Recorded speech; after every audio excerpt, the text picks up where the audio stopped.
Sober up. COVID-19 respects no national borders, no social bounds, no political systems, and no cultural values. It hits us just as hard. It levels the world. Facing the pandemic, it is not what happened matters. It is how we respond. For almost a month, it infected thousands in Wuhan in a day, and every hospital bed was occupied. Now, empty beds and closed wards in the city.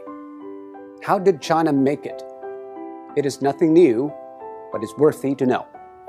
According to an initial WHO report, an infected person appears to spread it to an average of 2.6 people. And after 10 generations of transmission, with each taking 5 or 6 days, that one initial case has spawned 3,500 in matters of days. And that is what the world is seeing. What China did is to break the cycle by human intervention. The scale unprecedented in history. Extreme, draconian, and aggressive. These are the words used to describe China's response. But now, people have come to terms with the new norm, lockdown. Some people say, isn't that a violation of individual rights? Actually, the balance between individual rights and public safety is always an ever-changing equation.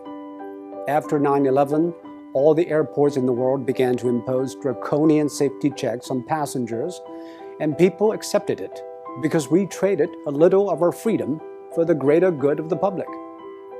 China imposed the largest and most draconian quarantine in history. Factories shut, public transport stopped, and people stayed indoors. By doing that, it flattened the curve. On one hand, China avoided many millions of cases and tens of thousands of deaths.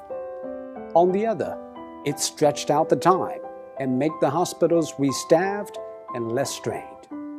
This is exactly what Europe and America should know. But public policy needs both ends to agree, the decision makers and the decision takers. Quarantine is indeed extreme and extremely restrictive. It needs the people in lockdown to be honest and cooperative. I think what the people of Wuhan did was exceptional. They had the courage, tenacity, and resilience to stay housebound for days, weeks, and months.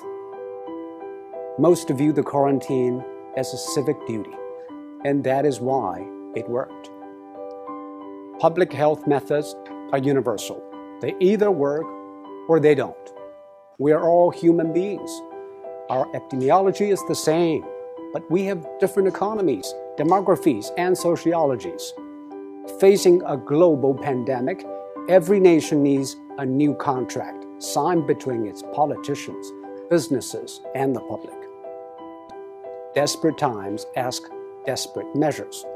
This is a desperate time, and we should not put politics ahead of public health, now more than ever. The new coronavirus has been claimed by ideologues. Donald Trump said it justified tighter border control. Bernie Sanders linked it to free healthcare. While in Singapore, every infection case is followed and dealt with. Bit by bit, every country is testing its methods through trial and error. Some paid a high price, and some set a high bar. We should all move ahead with humility.